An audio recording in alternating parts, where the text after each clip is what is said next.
everybody. It is Jack Thorne once again from Los Angeles for the Movie Sellers Month of Horrors, Terrors Through Time. And hey, lo and behold, here we are. This is the last video.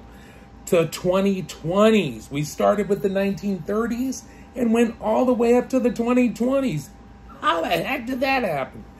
But it's been a lot of fun. I really want to thank you, Dan, again, for inviting me on this. And working with Chris, it's been great and really been a pleasure.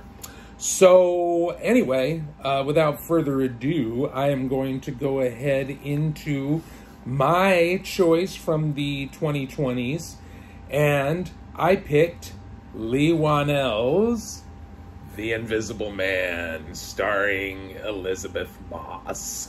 Now, Leigh Whannell, as many of you may know, is a legend, along with James Wan, for the Saw franchise and also his work on Insidious. And so as a writer, he's locked. But he's now done three films now, I believe. And or at least two, if not three. But I know the other one, Upgrade, that one was also amazing. And so Leigh Whannell is a comer. Leigh Whannell actually entered into the idea for making The Invisible Man. So when Universal was thinking about doing this dark universe of bringing back all the Universal monsters, and in 2017 they decided to do The Mummy. And I think they had also done Dracula Untold, and it didn't do as well as they had hoped. But then they did The Mummy, and then The Mummy tanked. And I guess The Invisible Man was up next to be done with Johnny Depp. And it just never happened. So then Leigh Whannell entered into the picture in 2019. And they got Elisabeth Moss. And Leigh Whannell got the brilliant idea to do The Invisible Man not from the perspective of the villain, not from the perspective of the police who are trying to catch him, but from the perspective of the victim, right?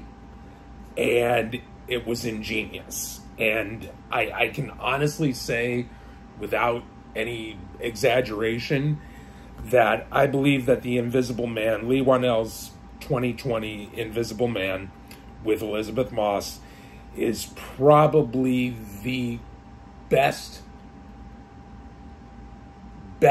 remake I've ever seen.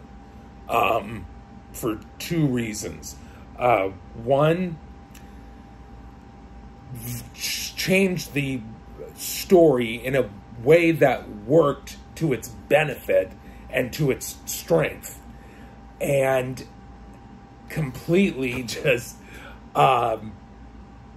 turned it into like a suspense thriller and at the same time a gaslighting story, which is incredible. I mean, he turned it into like a feminist like statement. Is I mean, you know, which Elisabeth Moss is always down for, right? And so she was perfect to put in this film. And I just, you know, the cast is great. Leigh Whannell's writing and direction, I think, is just ingenious for the way that he spun this story. It was the right way to do it. And apparently there is a sequel trying to be worked out. Moss and Whannell are both attached to it, of course. So, yep, that's how it's going. But the film did very, very well. It was released during COVID, and it actually made $141 million worldwide on a $7 million budget. So it did really well. And if it hadn't been during COVID, it might have done even better. So yeah, Leigh Whannell hit it out of the park on this one, I think. But I'm going to go ahead and get into the plot. So we open with Cecilia Cass, who is who wakes up from sleeping, and very clearly we see right away that she is trying to get away from the man in the bed, and she is very afraid and very nervous as she attempts to get away from this enormous home, which is more like a compound. It's just ridiculously huge home. And she gets away. She obviously has had this very pre-worked out plan of what she was going to do, and she follows it to the letter, and she goes out, and a couple of things happen, a couple of noises happen, but by the time she gets to where she can get away, it's too late for, him to catch up. So she gets to the road and has her sister pick her up, and before they can drive away, the guy catches up and starts trying to pull her through the window and smashing the glass, and they both drive away. And so they escape this guy. So this guy's name is Adrian Griffin, and he is apparently a human computer augmentation and wealthy, and he's a very wealthy optics engineer and businessman, and he runs a company called Cobalt. Now, Cobalt is also the company that invents the STEM chip in Upgrade, and according to Lee Wanell, both those films are part of a shared universe. So once Cecilia gets away, she goes into hiding with her friend James Lanier, played by Aldous Hodge very well, who is a San Francisco police detective, and his daughter Sydney, who is played by Storm Reed. So after about 2 weeks after Cecilia gets out, now Cecilia can't even leave the house. She can't even get to the mailbox yet. She's so terrified and paranoid.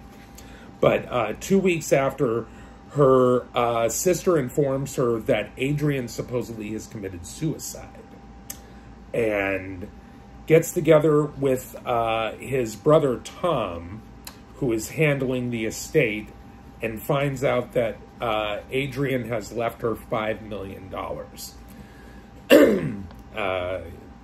before he killed himself. So he tells her how much money it's going to be, and Cecilia actually offers that money that she's going to receive from Adrian, because she doesn't care about the money. She wants to give it to Sydney to go to college, because she's got a school that she really wants to go to, like a fashion school. And yeah, so she gives it to her for her friend James. And so everything seems to be going okay, but Cecilia starts sensing that there is something wrong in the house, and she starts suspecting another presence, and a few weird things happen. But James, the police guy, the cop, he assures her that she's just traumatized and paranoid, and this is to be expected. She gets a job interview to, she's, I think, a graphic designer or artist for something, I can't remember. But, sorry. And she goes in for the interview, and the portfolio that she was carrying with her, which she checked, is not, the stuff is not in her portfolio. And, she starts, freaking out, and she faints right there. So she goes to the doctor, and the doctor says that there are high levels of diazepam in her system. And so she's like, oh.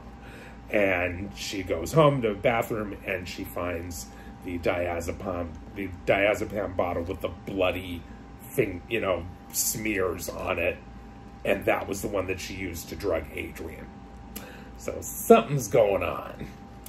Cecilia, along with James, they go to meet with Tom, and she doesn't tell James this before they go, but when they get there, she asks Tom to please tell Adrian to stop, and that she believes that he faked his death, and that he, with his expertise in the optics field, he could find some way to make himself invisible.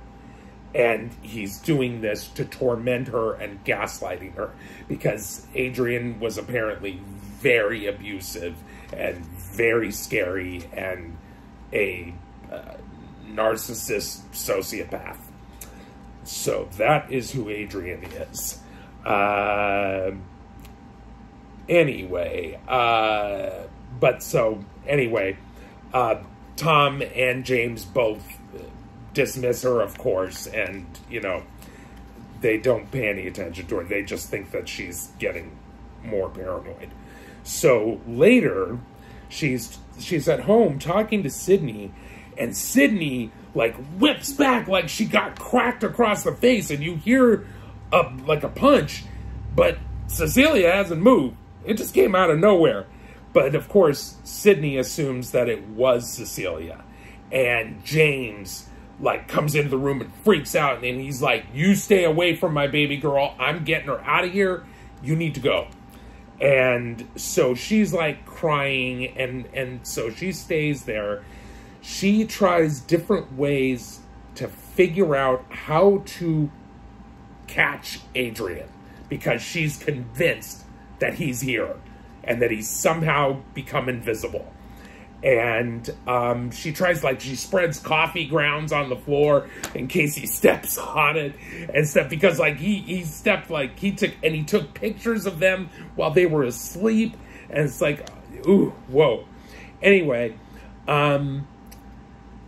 she decides to call his cell phone, and so she calls his cell phone, and she hears it buzzing up in the attic, and she goes up there, and his cell phone is up there, and she gets a text on it that says surprise, and she goes to the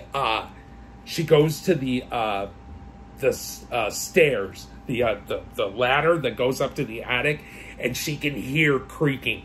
And so she decides, there's paint up in the attic, and she dumps a can of paint, and it goes all over, and you can see that there's this guy in some kind of black suit with some kind of cameras or lenses or something on them. And so he falls down, and so, sorry, just got to find out where I was.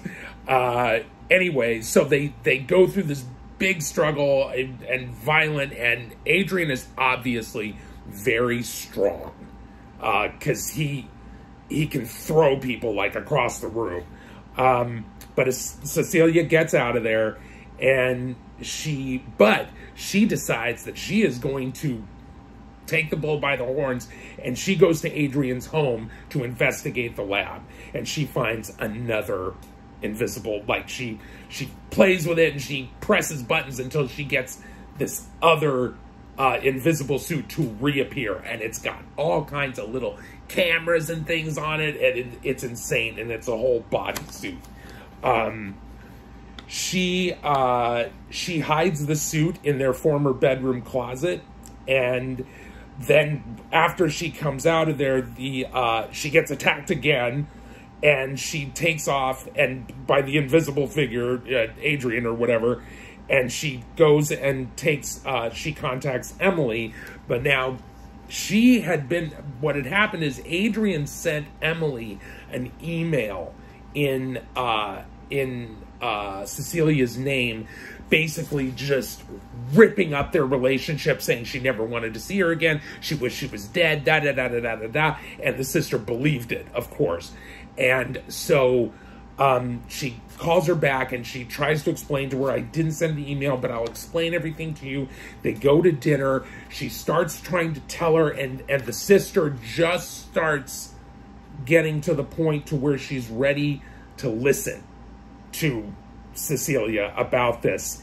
And a knife raises up in front of her and slits her freaking throat and is put into Cecilia's hand.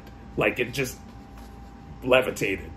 And the entire restaurant screams, flips out. The sister's dead on the floor. The cops come and get Cecilia and take her to jail. And it's just unbelievable. So she's being framed for murder, and while awaiting trial, she's put into a psychiatric hospital. She finds out she is pregnant and that Adrian messed with her birth control and like put, fake pills in there or whatever. And so she meets with Tom again, and he offered. So they talk it all out, saying like, look, you can't get the money now that you are, accused of a, you're going to trial for murder. So that was one of the stipulations, that she couldn't receive the money if she committed a felony. So there, he says, so the money's gone. And then he lowers his voice and he says, but if you decide to return to him and raise the child with him, that we can make this all go away. And so obviously Tom has helped Adrian do this whole thing. He reveals that he tampered with her birth control to impregnate her. Cecilia refuses the offer, but right as he's turned away, she reaches into his briefcase and grabs one of his pens. So that night she goes and she takes a shower, or she's in the bathroom, and she starts stabbing herself in the rib. Like she decides to she's gonna try and commit suicide. And as soon as she tries to stab herself, Adrian comes out in the suit and tries to stop her. So of course, she stabs him repeatedly with the pen, and the suit starts malfunctioning. The security team comes out. Oh, I'm sorry, this is not in the bath, this is in the hospital. And the security team arrives, but Adrian is able to, incapacitate all of them. Number one, obviously, he is extremely strong. And number two, they have no idea where he is, so they can't defend against him. But so, I'm sorry, I just needed to check it. He goes outside and she tries to follow him to the parking lot, and it's in the rain and stuff. And she eventually finds him, but she tells her that if she keeps fighting against him, he will keep killing the people that she loves. She won't hurt her. He'll hurt the ones that she loves. So she knows what that means. So she runs home to James's house, and she finds that he and Sydney are already being attacked. So she picks up the gun, James's gun, and shoots the guy to death in the suit. But she pulls the thing off, and it's the brother Tom. So now the police decide to raid Adrian's house, and they go in there and they find him tied up like he's been kidnapped. And he's saying, thank you, my brother, and just so, yeah. And so he has set up his own brother, first of all, to be murdered, and second of all, to take the rap for him. And when they get him out, he says that he was Tom's prisoner. And then, of course, they conclude that Tom also killed Cecilia's sister, Emily. And but Cecilia does not believe it at all. She is positive that Adrian has set all this up. And she's decided that she's going to get his confession because she's been exonerated now, because it's on Tom now. And she goes in with a wire with James listening in his car, and she goes and meets Adrian at his house, or at their old house. She says that she will come back to him if only if he is honest and admits to killing Emily, and that she set up Tom, or that he set up Tom and all of this, that she will only start if they start with honesty. And Adrian insists that it was Tom who was responsible, that Tom had been controlling him for years, when we know for a fact that it was the other way around. And it's bull, and she knows it is. And but he's saying, like, it's really changed my outlook on things and how I treated you. I know I mistreated you, and I want to make it up to you, and blah, blah, blah, blah, blah. And after, and he says the word surprise. And because, again, he's painting her into a corner. And so she excuses herself. And then a few seconds later, the security camera captures Adrian supposedly raising the knife to his own throat and slitting it. And of course, Cecilia runs out and screams, calls 911, and, you know, she is screaming and yelling and crying and everything. And then as soon as she gets out of the sight of the camera and hangs up with 911, her face goes dead blank. And Adrian knows that she's got him. And she looks at him and says, surprise. And she gets her stuff together while he is bleeding out on the floor. And when James comes out of his car to see what happened and the cops are on their way, Cecilia confirms what the camera captured, that he killed himself while she was out of the room. And it's all there on tape. And he looks in her bag and he notices that she's got the suit. But he doesn't say anything. And he just lets her go. And that's the film. Anyway, great job by Leigh Whannell. Unbelievable performance by Elizabeth Moss. The acting is all great. And Oliver Jackson Cohen as Adrian Griffin, he's actually great because he is way more subtle than you think he's going to be. You assume through the movie that he's like this beast and he's, you know, almost like a monster. And by the time you get to the end of the film and you actually see him, he looks like a tech dork. He doesn't look like, you know, but apparently, you know, he hides it well. But Elizabeth Moss, holy gee, whoa. Incredible performance. One of the greatest performances I've ever seen in a horror film. Yeah, so that's The Invisible Man. I love it. 10 out of 10. Absolutely. Without a doubt. I have never seen a remake. And just like you, I am tired of the endless parade of remakes. I am so sick of it. But this one nailed it. And I can't wait to see the sequel, because I think I know which way it's going to go. And I think it's going to be awesome. Anyway, that's it. Let's see. Is it scary? Oh, yeah. I would say, in addition to being scary, it's definitely a stalker film. So, and combined with the strong feminist message that this film is sending, that it adds a nice flavor to this film, and very unexpected and very cool. Absolutely is scary. Good Halloween movie. Yeah, I've been thinking of the Halloween movies kind of like, what's a film you would put on in the background, like if you had a Halloween party going?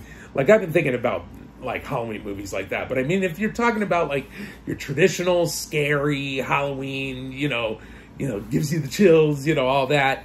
Yeah, no, this one is definitely more along those lines, for sure.